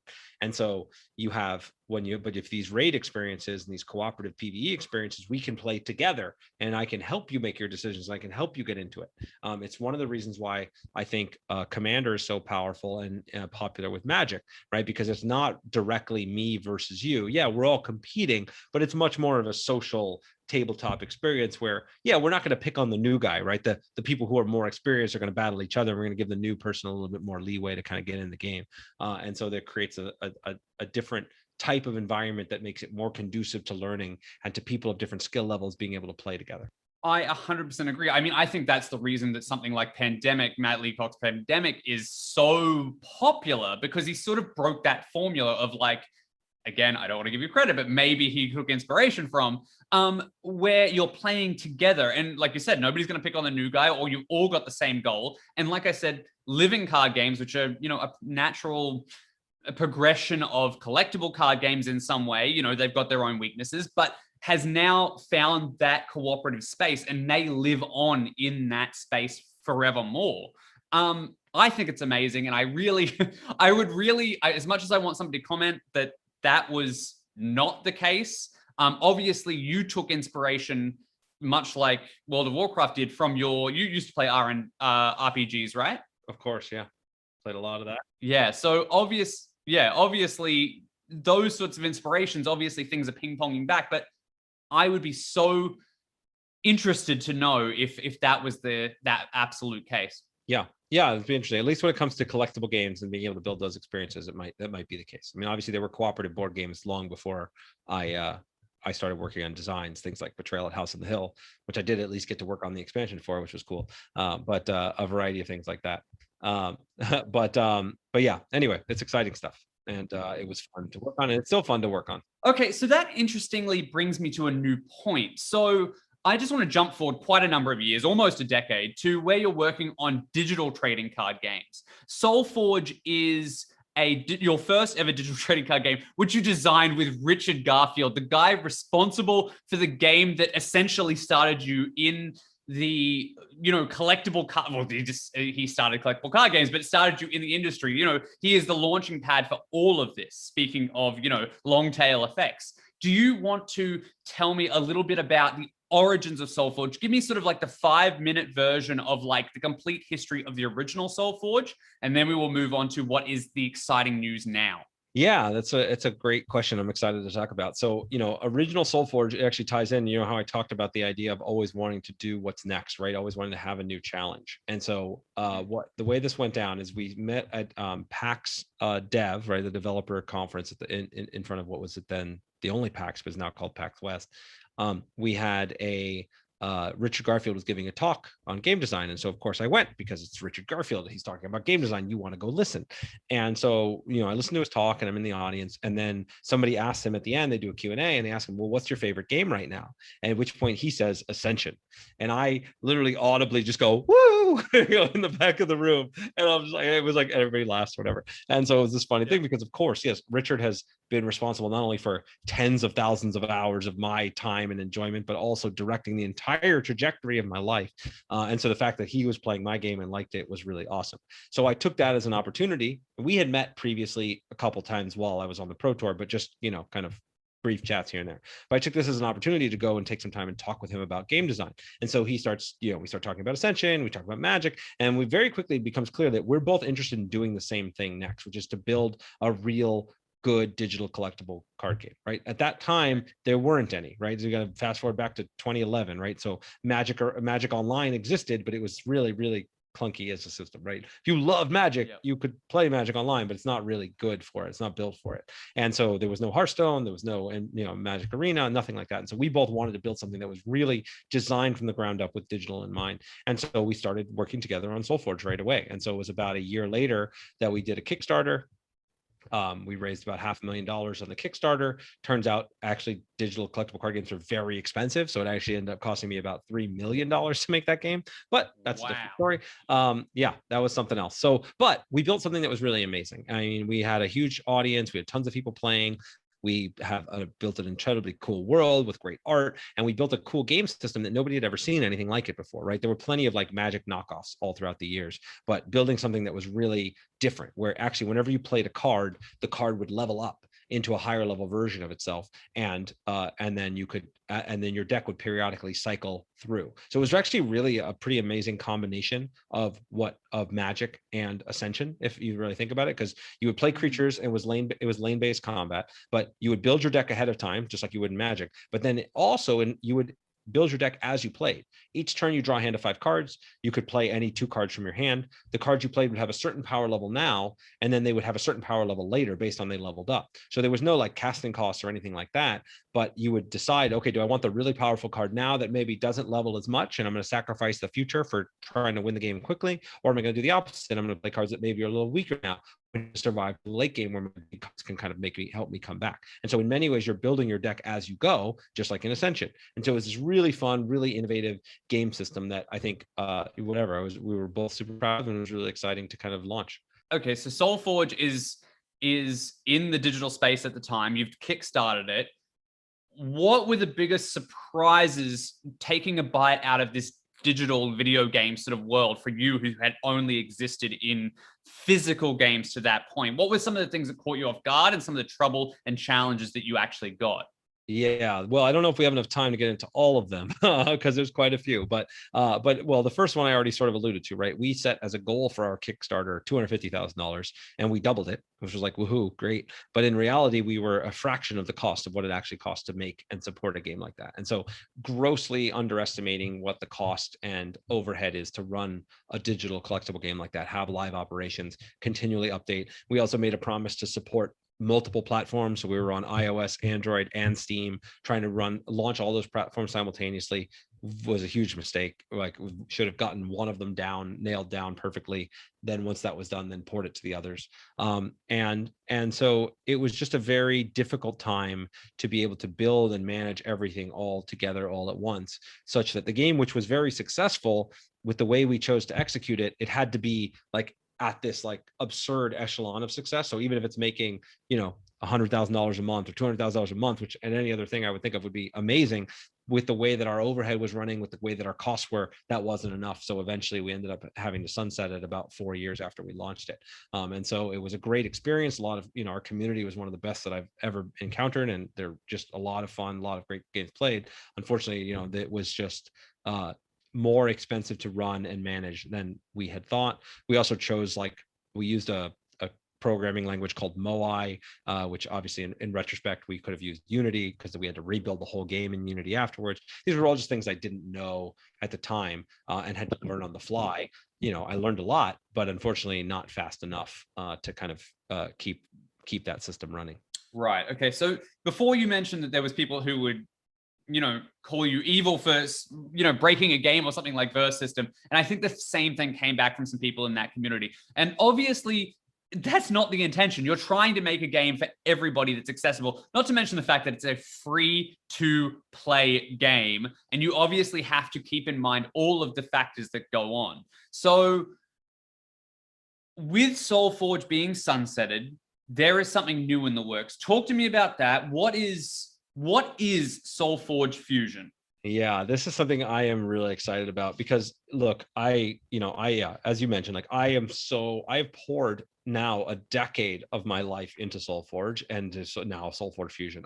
We love the game. We love the community. We've done tons of work to try to make it succeed the first time around. And SolForge Fusion is taking a lot of the lessons that we've learned from the past, modernizing, and to retread on the similar theme, really bringing something new to the table, right? Really trying a new challenge. And so what we've done is we've taken SolForge, the core engine of the game SolForge, and we've turned it into a physical game that will be able to have unique decks, meaning every deck is algorithmically generated. We're actually even algorithmically generating the cards that exist within those decks using a special system that's never been done before. You can pick any two decks that you want. So each faction deck is 100% unique.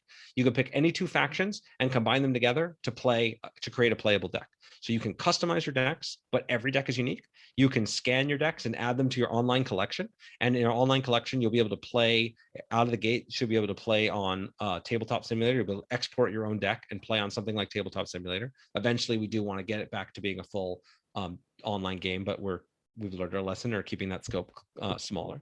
But we are being able to really do something that's like so much fun and so innovative. And we've made a couple of updates to the game engine. You still play 2 cards a turn. You still level up your cards. You still have cards that go into lanes and have lane-based combat. They're trying to attack the other person. But now, instead of it being separate turns, you have a shared turn.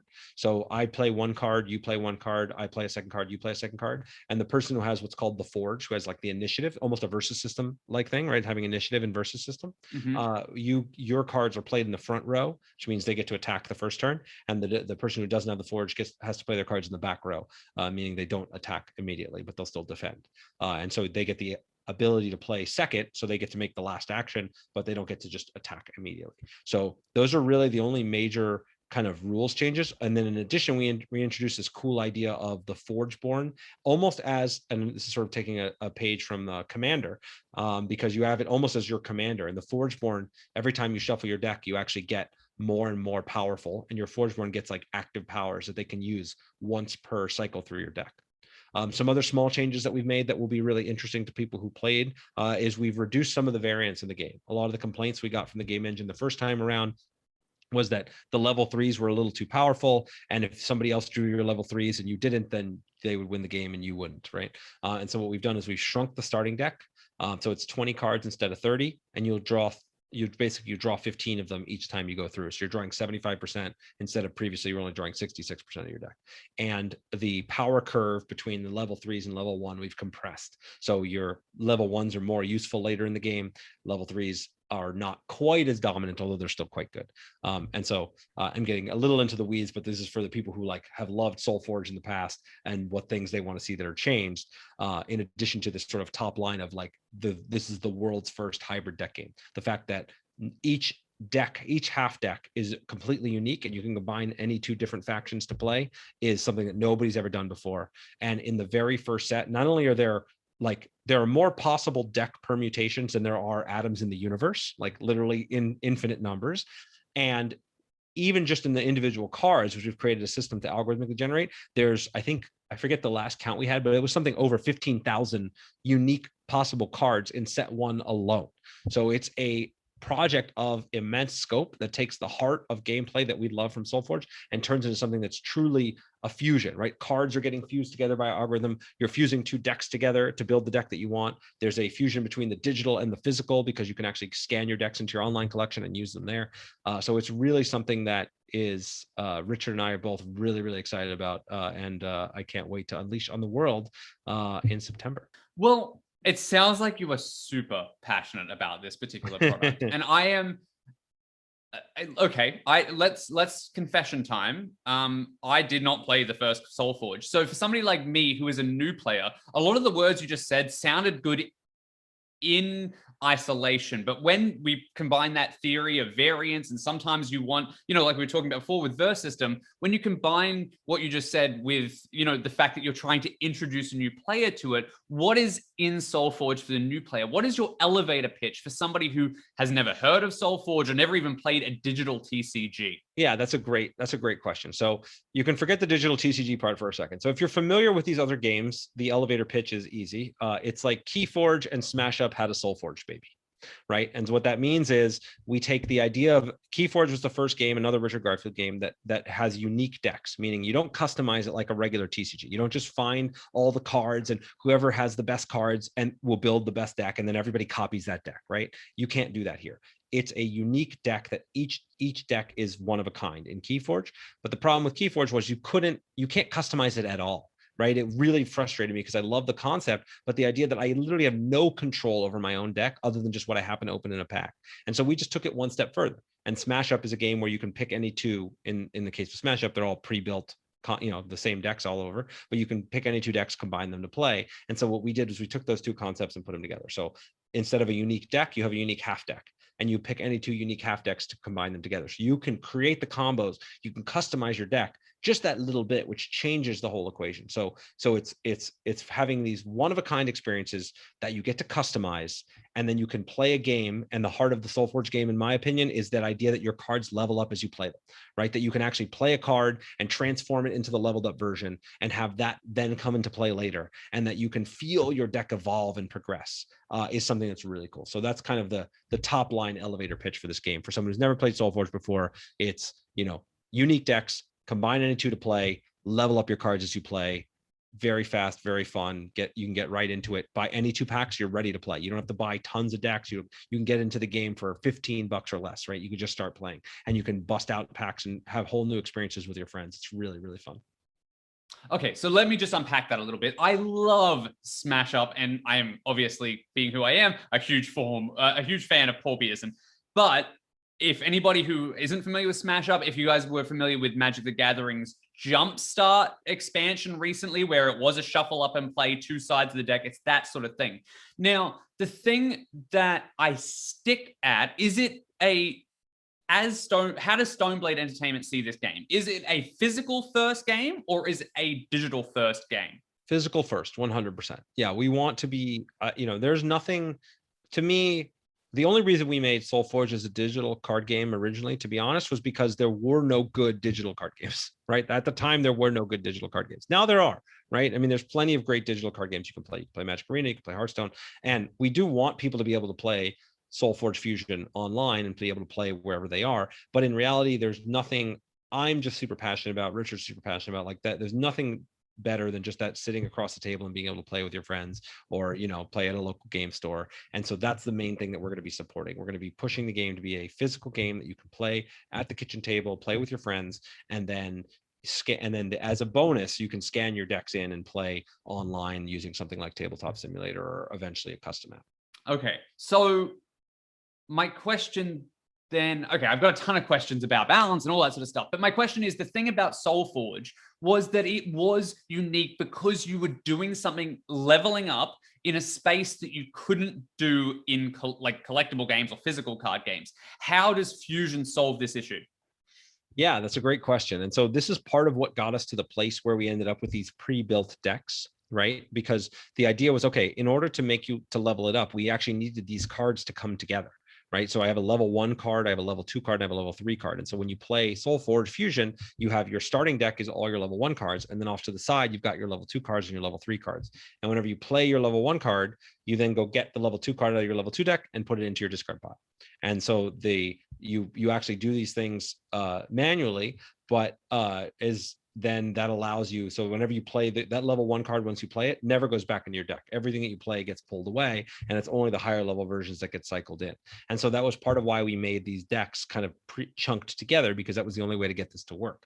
And then that led us to the idea of then, well, what if it wasn't just the same decks all the time? It was actually algorithmically generated decks, and then kind of down the road there. So we were able to figure it out just by building the right kind of layout and by stacking things together, so that you have what is functionally every card is 3 cards now that you can then level up. Okay. So in every deck, you will get a matching set of those heroes or champions or whatever they're called.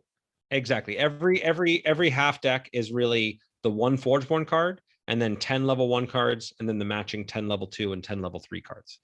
And so to play a game, you'll basically pick 2 of these decks and shuffle the 2 level 1 decks together to make a 20 card level 1 deck, and then you just start playing. Okay. So, I mean, if I have some people who are watching who are collectible card game fans, it sounds a little bit mixed between Commander and there was a Dragon Ball Z TCG where you would have leveled up cards that you would flip as you evolved your character.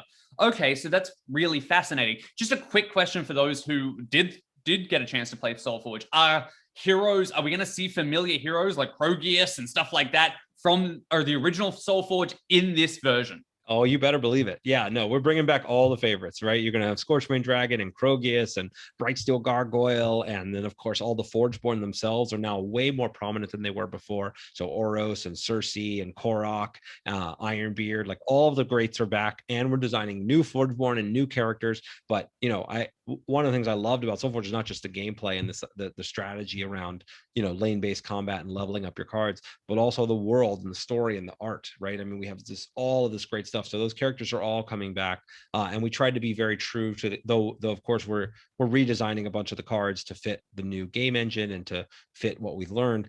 We tried to be very true to the spirit of all those original cards and all those original characters. So you're still going to see Krogius starting as a little 1/1 and then turning into a cocoon and then turning into this big giant monster. And so the Scorchmane Dragon is still going to breathe fire when it comes into play. There's all these kind of cool things that really help bring the game to life.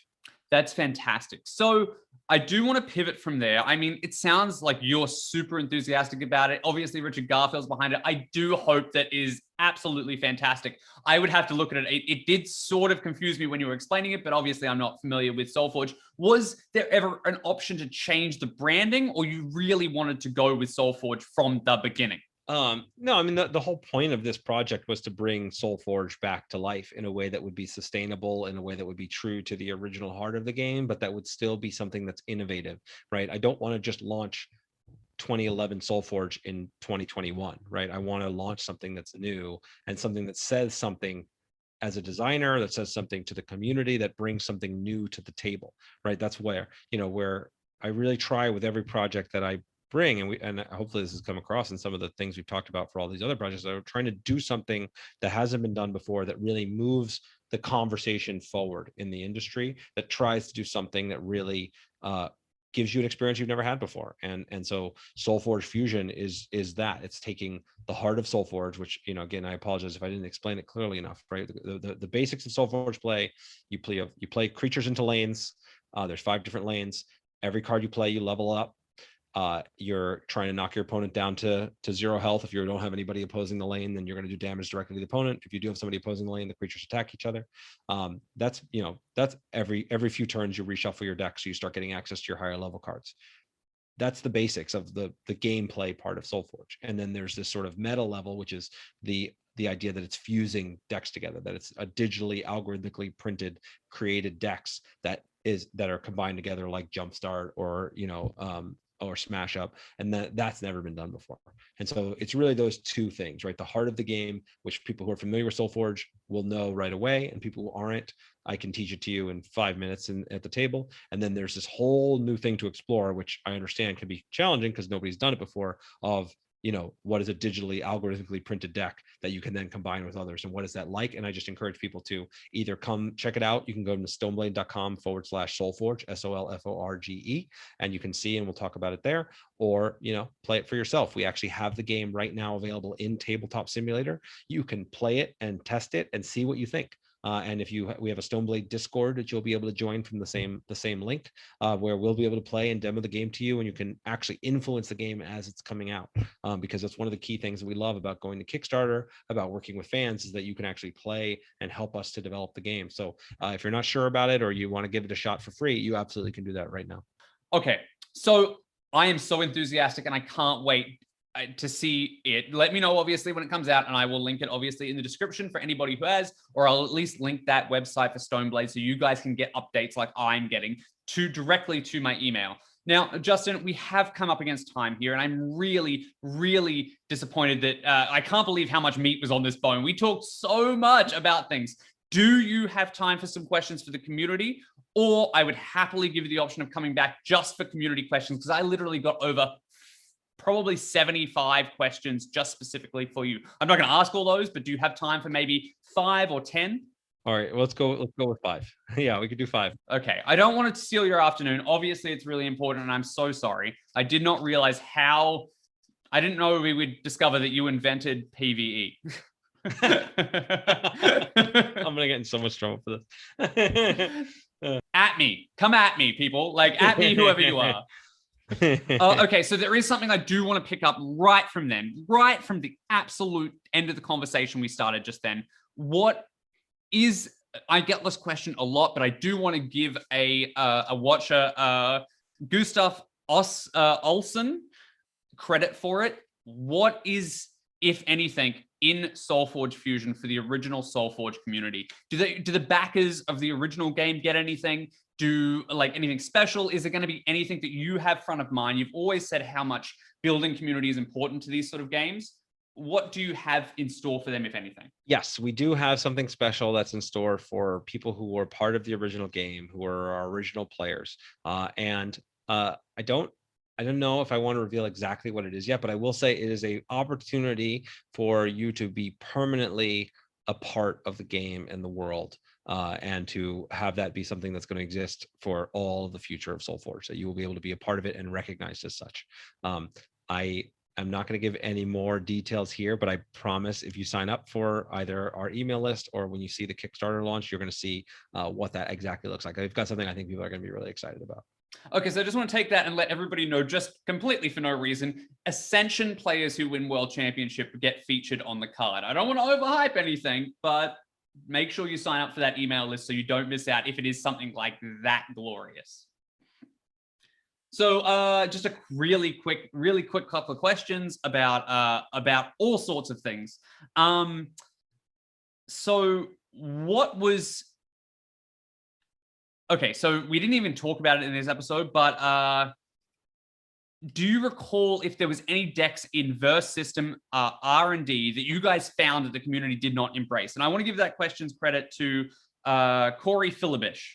It's a long time ago now. It's very hard for me to pull what those decks were. Give me a second. I'm gonna try to think through if there was something that we thought. Yeah, I'm afraid it's just too long ago for me to remember which ones we had in the can that were not there. So I apologize, but I nothing's coming to mind right now. I'm sure there were, but I can't recall it. That's okay. Well, thank you for considering it. Obviously, it was, a long time ago, over 15 years ago. I do remember being really enamored with the Child of Valeria combo decks from back in the day, which I do think there was some that got played periodically, but we had some pretty busted versions of that internally back in the day originally. So I don't know if it ever really reached the pinnacle of what it could have been. So that'll be my answer for that. Okay, thank you so much for spending the thought on that one. Andy Tellaga thinks that, was there any cards specifically in Verse System? You mentioned before there was a connection to Magic the Gathering, with the Conclave and stuff like that you imported from other collectible card games. For example, in your set, Mr. Mixelplick is what's his name? Squee from Mercadian Masks. Do you ever remember like borrowing or cheekily going, oh, this is going to be my version of this card from Magic the Gathering or another game? Yeah, I mean, it's impossible not to be influenced by Magic when you're building a collectible card game. So of course there were plenty of cards that inspired us. And when it's, there's archetypes and things that you like in the other game, you're going to use it, and you're, even whether it's conscious or unconscious, right? It's going to become gristle for the mill of design. And so there's clearly elements of that are going to be there, including the tongue-in-cheek kinds like the Gathering or the Conclave, as well as certain mechanics and concepts that work well. So I don't know if there's any other specific examples that come to mind, but of course, and it's the kind of thing I recommend for anybody that's out there and designing, you very much want to be playing as many games as you can, because you want to pull ideas from especially great games and long-lasting games like Magic, but all different kinds of games that can then inspire what you're going to actually create as you design your own games. Well, that comes in as like TCG or CCG resonance. Like eventually if somebody says this is a counter spell, but it's called cancel magic, that's obviously going to click. You're going to want players who are coming in from other games to recognize things like that. I know like the most recent example obviously is Transformers. The TCG literally had a card called Brainstorm that brainstormed. Like it's that simple. So my question again from Alex Lloyd, another community member of the Verse Systems Facebook group, Verse System Collective, big shout out to them, is have you tried the new version, the Mandel two-player card game version, and what are your thoughts on it as somebody who came from the original? I did try it. It was several years ago now. So I remember liking the game, and I thought there was some really great innovations from it, making the characters a little bit more durable and more interesting, like having a central, and again, it's been a while, but having like a central character that represents you, right? A more so that you're trying to survive your main hero, I think is great. I did not like, I think the only thing I didn't like, as I recall, was like you have tokens on the characters and you're flipping them upside down and flipping them back over with tokens on them. If I remember correctly, I think that was the only thing that stood out to me that was like kind of annoying to do, but I really liked a lot of the choices that he made. Okay, fantastic. Well, okay, so again, I'm moving through this as quickly as I can. A question from Anley Seidler. Do you recall if willpower was ever discussed for a Marvel team? It appeared on one card, but did you have any recollection that in Verse System was something that you guys were considering? I feel like a lot of these questions will be better if you send them to me, and I could spend some more time thinking about it, because I could, if with a little bit more research, I could probably dig through even some of our old design files and pull out some of those ideas, because I'm sure it was discussed, because as a concept it was something that anytime you have a mechanic that exists in a set, if you like it, you're going to want to pull it and have it exist in different forms. But I can't remember it ever being, when it became a larger genre or subtype. So I can't recall right now, unfortunately.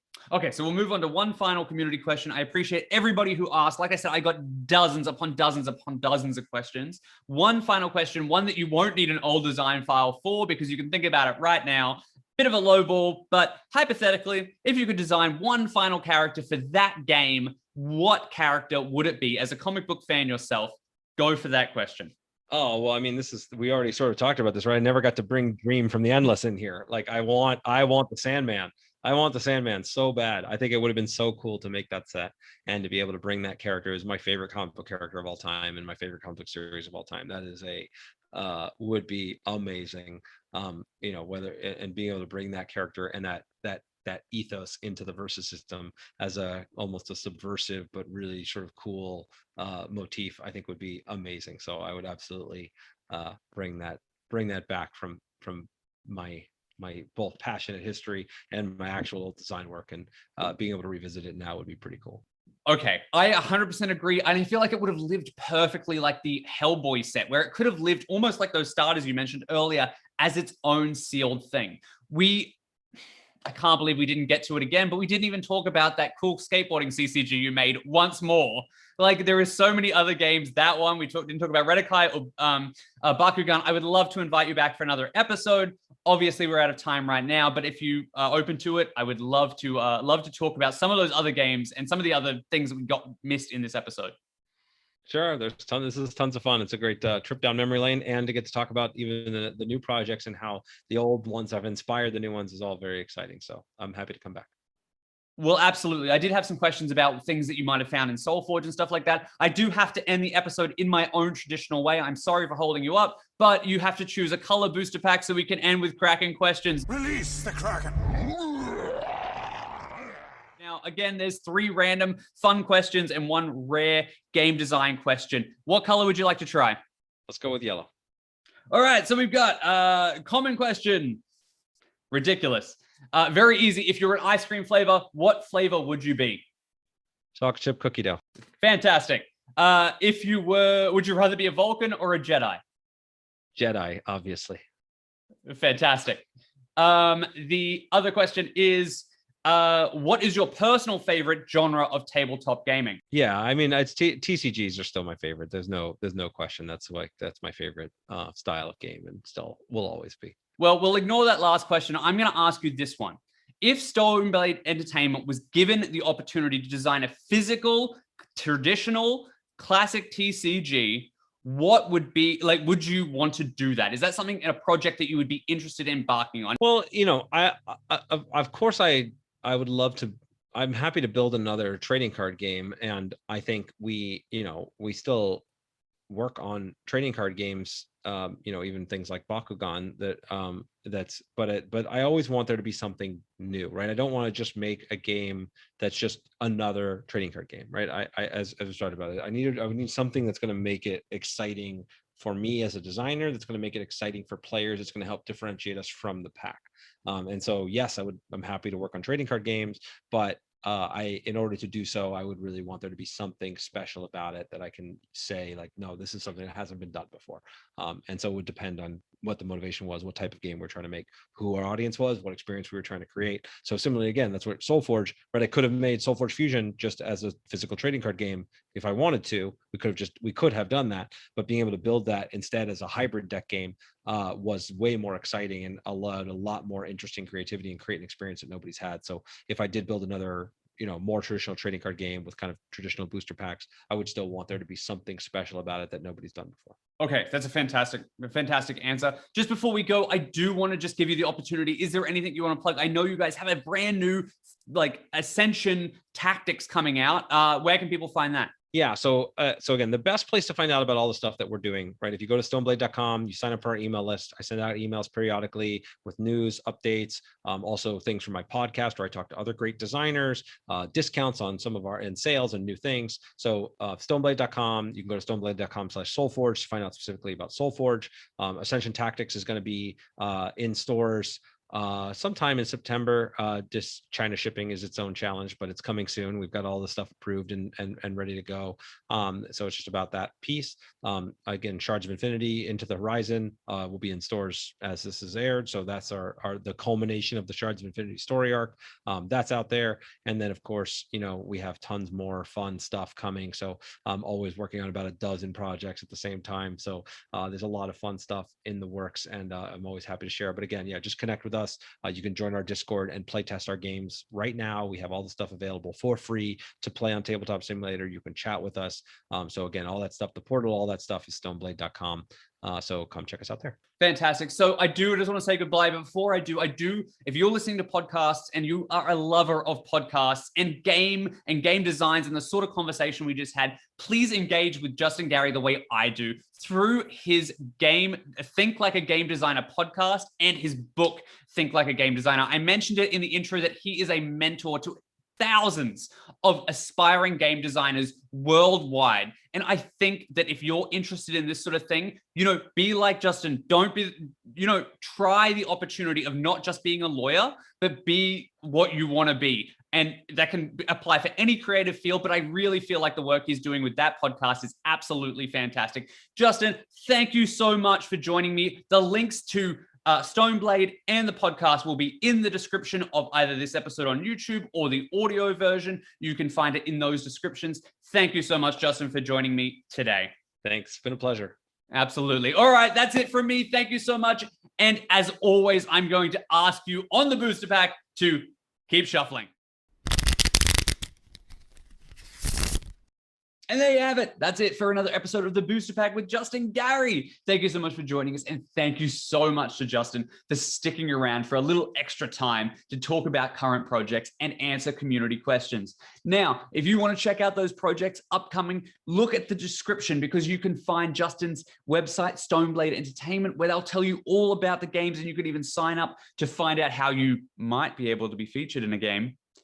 And also check out his Think Like a Game Designer, not only podcast or book, but course as well. If you've ever wanted to learn how you can find out about being a great game designer or just a creative person in general, follow along with that. I personally listen to the podcast and I love every single minute of it. It's a great show. And I'm so glad that he is doing what he does to teach people about the fundamental things that we talked about in this episode.